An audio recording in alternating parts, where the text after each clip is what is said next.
사순절 특별기도회 31일차 성경 본문을 봉독하겠습니다.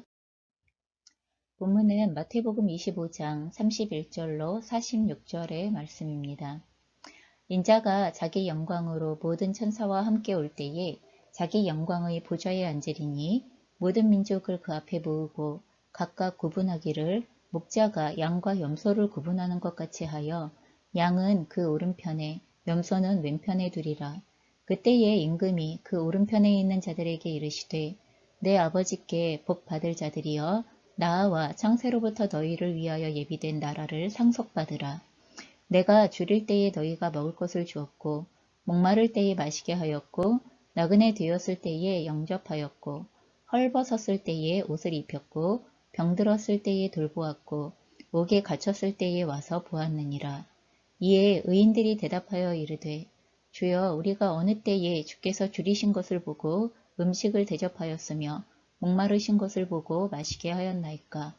어느 때에 나그네 되신 것을 보고 영접하였으며 헐벗으신 것을 보고 옷 입혔나이까.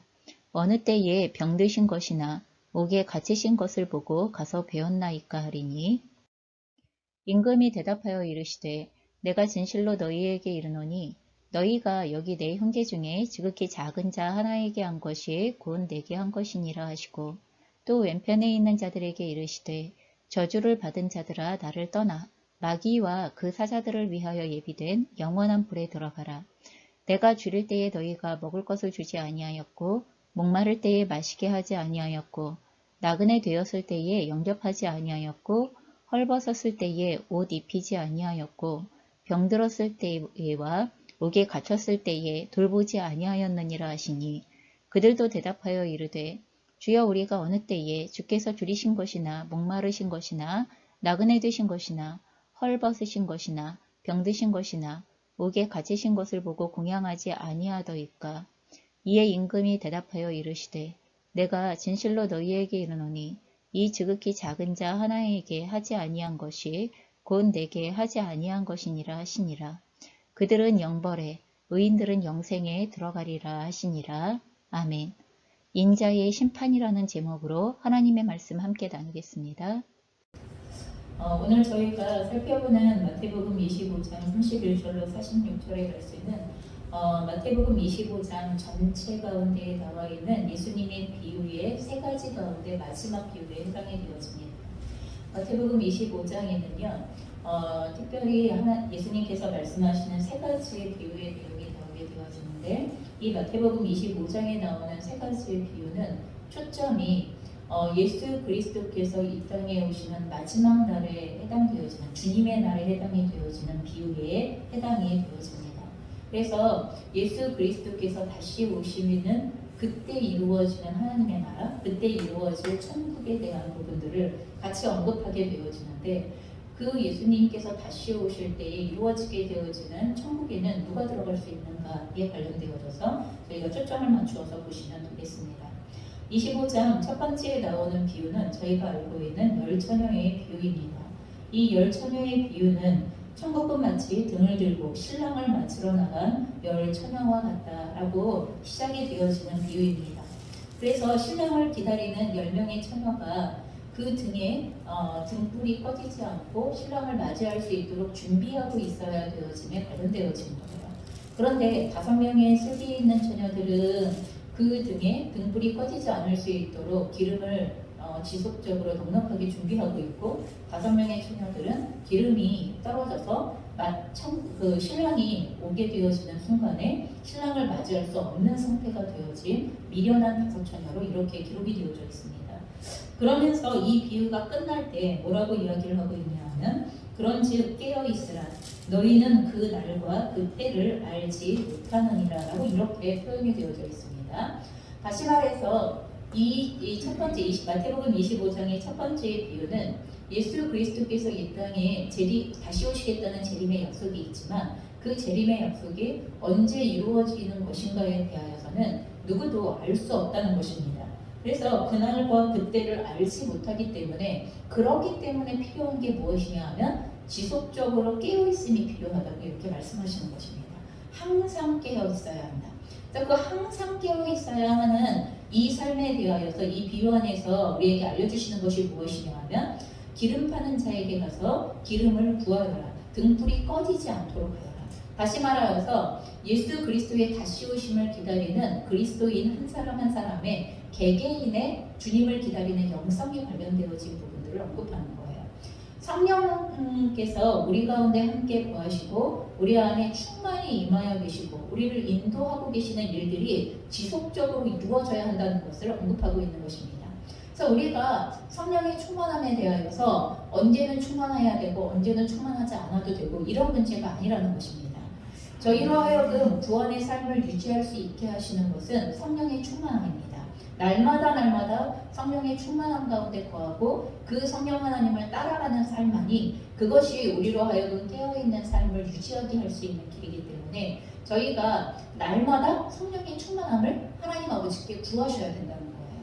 저희가 매일매일의 삶 가운데에서 예수 그리스도의 오시는 그날까지 주님의 재림을 대면하게 되어지는 그날까지 우리의 영성은 결코 시들어서는 안 되고 또 우리의 영성은 죽은 자와 같이 잠자는 자와 같이 그렇게 있어서는 안 된다는 것입니다. 그러니 저희가 새벽 예배를 드릴 때마다 아니면 그날의 경건의 시간들을 가질 때마다 하루하루마다 하나님 오늘도 하나님께서 하나님 아버지 우리에게 성령의 충만함을 부어주십시오. 하나님의 영의 충만함이 오늘도 우리에게는 꼭 필요합니다. 이것이 없이는 오늘도 우리가 구원을 이루는 삶 가운데로 나아갈 수 없습니다. 하는 것에 대한 인지와 믿음을 가지고서 하나님 앞에 나아가 기름 파는 자에게 나아가 기름을 구하시는 성령의 충만함을 구하시는 이 일이 우리에게 꼭 필요함에 대하여서 기억하셨으면 좋겠습니다.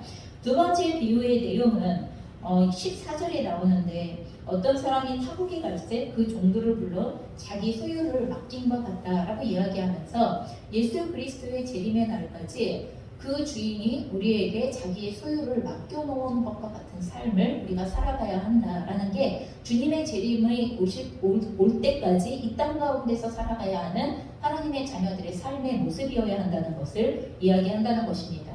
주인은 각각 그 재능대로 어떤 사람에게는 그 5달란트를, 어떤 사람에게는 2달란트를, 한 사람에게는 1달란트를 주고 떠나가게 되었습니다. 여기에서 1달란트라고 이야기하는 건 적은 금액이 아닙니다. 이 금액은 우리가 평생 만져볼 수 없을 정도의 어마어마한 금액이에요. 1달란트라고 해서 굉장히 작은 금액이라고 착각하시면 곤란하다는 것입니다.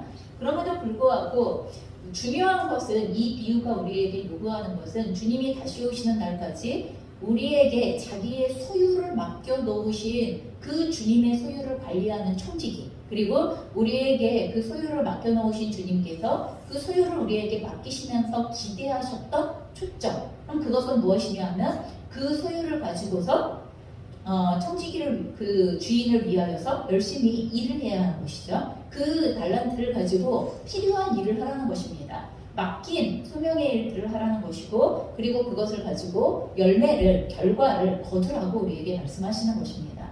다시 말해서 우리에게 맡기신 것에 대한 충성되어짐을 요구한다는 것입니다. 그리고 그 충성되어짐의 열매를 가지고 주님이 다시 오시는 날 그 열매의 내용들을 가지고 주님 앞에 서야 하는 순간이 있다는 것입니다. 주인은 우리에게 그 소유를 맡기셨던 주인은 반드시 돌아오실 것이고 그리고 맡기셨던 것에 대하여 결산을 하시는 때가 반드시 있다는 것입니다. 그러니 우리의 인생 전체를 통하여 맡기신 주님께서 맡기고 위임하여 주시고 위탁하여 주셨던 내용들에 대하여 삶의 내용들의 그 모든 것들에 대하여 그것이 시간이건 물질이건 힘이건 우리의 인생의 나이건 그게 무엇이 되어졌든지 간에 은사건 이 모든 것들을 가지고서 주인 앞에서 결산할 때 아름다운 그 결산의 내용들을 주님께 돌려드릴 수 있어야 한다. 그러니 이 땅 가운데 살아가는 모든 날 동안에 소명에 대한 충성되어짐으로 주님께서 맡기신 모든 것에 대하여서 전심을 다하여서 충성되어짐으로 이 땅 가운데 감당해라라는 이것이 주인을 기다리고 있는 종들 그리고 청지기들의 마땅한 삶의 태도이다라는 것을 이야기한 것입니다. 우리가 예수 그리스도의 재림을 기다리는 것이 아무것도 안 하면서 무의도식하면서 그러면서 기다리는 것이 아니라는 것입니다. 주인 되신 분은 우리에게 이 땅을 어떻게 살아가야 하는가, 주님이 다시 오실 때까지 어떻게 살아가야 하는가에 대하여서 이미 모든 것들을 맡기고 떠나신 분이시라는 것을 얘기하고 있다는 것입니다. 그래서 마지막 날 무익한 종으로 아무것도 하지 않은 채, 무의도식한 채, 아니면 주인에 대한 잘못되어진 오해와 잘못되어진 이해에서 비롯되어져서 주인에 대한 두려움을 가지고서 아무것도 하지 않은 채 그렇게 서면 안 된다는 것입니다. 자, 하나님의 나라는 이 땅 가운데에서 주인이 맡기고 떠나간 것에 대하여 얼마만큼 어떻게 소명을 다하며 충성을 다했느냐에 따라 주님이 다시 오시는 날에 우리는 더 많은 것을, 있는 자는 더 많은 것을 얻게 되어줄 것이고 없는 자는 빼앗기게 되어줄 것이라고 말씀하여 주시는 그와 같은 결산의 때를, 그와 같은 천국의 모습을 우리가 대면하게 되어줄 것이라고 말씀하시는 것입니다. 자, 그리고 나서 오늘 우리가 읽었던 본문 31절로 46절에서 말씀하시고 있는 비유는 무엇입니까?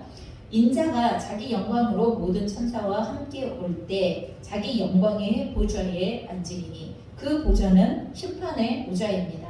왕권을 가지고 있는, 그리고 모든 민족을 심판하실 수 있는 심판의 주로 오시는 영광의 보좌의 자리에 예수 그리스도가 앉으실 때를 이야기하시는 것입니다.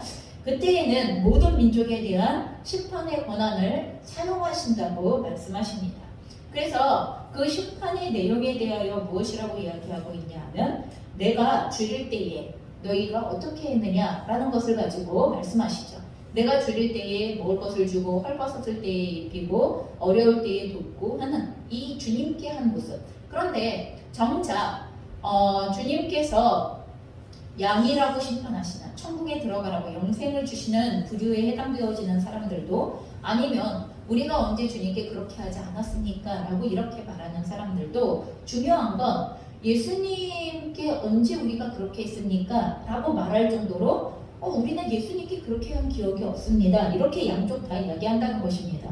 근데 이것에 대하여 예수님의 답변은 나의 형제 중 지극히 작은 자 하나에게 한 것이 바로 나에게 한 것과 같다라고 말씀하신다는 것입니다.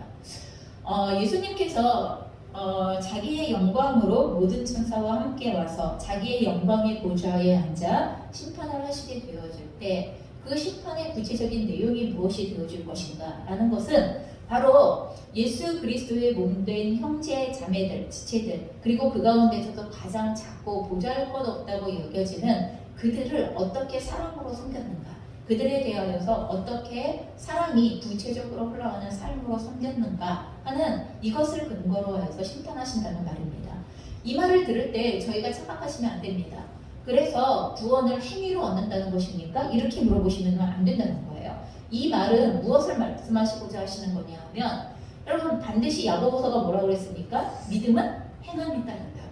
믿음은 반드시 그 증거로서의 행함이 따르게 되어지고, 우리가 주님의 말씀을 믿는다고 이야기하는 것은 반드시 그 말씀에 해당되어져 있는 실천적인 행위가, 순종이 드러나게 되어지는 것이, 이것이 믿음이라고 이야기했는데, 오늘은 예수님께서 나의 형제 가운데 지극히 작은 자 한 사람에게 한 것, 이건 주님의 말씀을 어떻게 순종했느냐의 여부에 관련되어진 문제이고, 이것은 믿음의 내용에 해당되어지는 것이라는 걸 저희가 놓쳐서는 안 된다는 것입니다. 그래서 믿음 따로 행위 따로 이렇게 놓고 볼 수 있는 문제가 아니라는 거죠. 그래서 저희의 삶 속에서는 언제나 믿음은 행함에 따르게 되어지고, 그리고 행위로서 그 믿음은 증거가 되어줄 수 있는 이 믿음의 실질적인 내용들이 얼마만큼 우리의 삶 가운데서 온전하게 이루어졌는가라는 이것을 근거로 하여서 우리의 맨 마지막에 심판의 기준들이 되어진다라는 걸 기억하셨으면 좋겠습니다. 이것은 단지 선행을 장려하기 위한 말씀이 아닙니다. 이거는 말 그대로 얼마만큼 주님의 약속의 말씀을 믿고 살았는가에 관련되어진 문제이고, 그리고 주님의 약속의 말씀의 근거는 우리가 앞에서 이미 보았듯이 모든 율법과 선지의 가장 기본적인 말씀, 그리고 모든 율법과 선지를 하나님의 약속의 말씀을, 하나님께서 우리에게 명하신 말씀을 한마디로 축약하면 그게 무엇이었습니까? 하나님을 사랑하는 것과 이웃을 내 몸과 같이 사랑하는 것이다 라는 이 계명에서 모든 하나님의 말씀이 이루어진다는 것을 이미 언급하셨던 그 말씀을 우리가 얼마나 믿고 살았느냐, 우리가 얼마나 그것을 말씀대로 살았느냐라는 이것을 언급하고 있는 것일 뿐이지 믿음과 행위를 구분하는 내용이거나 선행을 장려하거나 강조하기 위한 이런 내용이 아니라는 것입니다. 우리는 믿음과 상관이 없는 인간의 자기 의의에 근거한 선행을 할 때도 굉장히 많습니다. 하지만 그 모든 선행이 다 심판의 결과가 되어지는 건 아닙니다. 왜요? 선행조차도 자신의 의를 근거로 하여 얼마든지 하나님을 신뢰하지 않은 상태로 할 수 있는 것이 될 수 있기 때문입니다. 그래서 오늘 우리가 주님의 재림의 날 하나님의 영생에 들어가게 되어질 사람들의 초점은 얼마만큼 예수 그리스도를 통하여 우리에게 주신 하나님의 말씀을 믿고 순종하는 삶으로서의 하나님의 지체들, 우리의 몸된 지체들을 또한 우리 가운데 있는 가장 작고도 보잘것없다고 여겨지며 그리고 도움이 필요하고 진정으로 사랑해야 할 이들을 사랑했는가?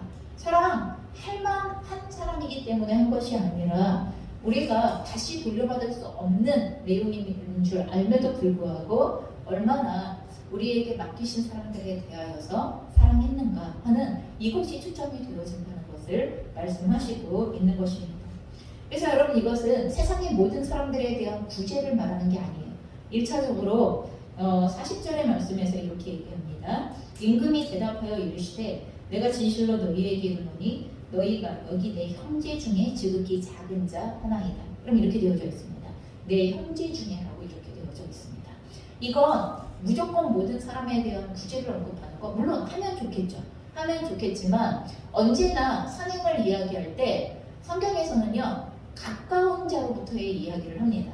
우리의 몸에 지체되어진 부모님 공양하는 것부터 부모님을 공경하는 것, 나의 형제와 친족을 보살피는 것, 그리고 우리의 그리스도의 몸의 일부로서의 공동체의 지체들을 보살피는 것, 그리고 또한 우리가 섬겨야 할 이웃들을 섬기는 것. 이렇게 굉장히 누군가를 돕는 것조차도 이미 나에게 맡기신 가장 가까운 사람들을 섬기는 것으로부터의 그 사람이 실천 구체적으로 실행되어져야 한다는 것을 언급하세요.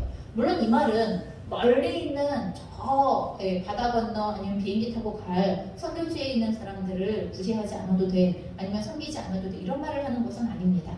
거기까지 펼쳐져야 할 섬김의 내용이 되어져야 하겠지만 순차적인 것이 있다는 거예요. 그래서 가장 가까이에 있는 우리의 몸된 지체들 아니면 이미 피를 나누고 하나님께서 혈족으로 묶어주신 그와 같은 돌보아야 할 지체들로부터의 그 섬김이 필요하다는 것을 말씀하시고 있는 것입니다.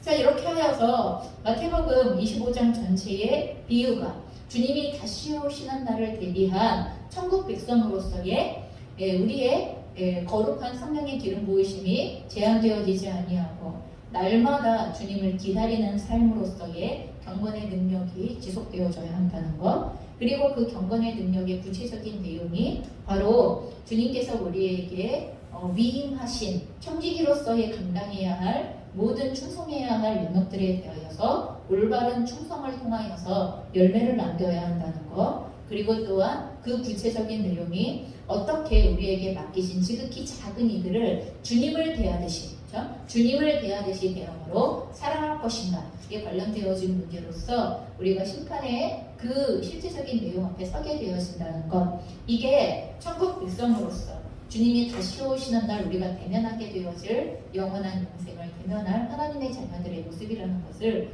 믿음으로 오늘 우리의 삶, 이 땅 가운데에서의 우리의 삶을 말씀을 근거로 하여 지혜롭게 대면하시기를, 또한 주님의 다시 오심을 기다리는 소망 가운데에 종말론적인 삶을 살아가실 수 있으시기를 주님의 이름으로 축원합니다.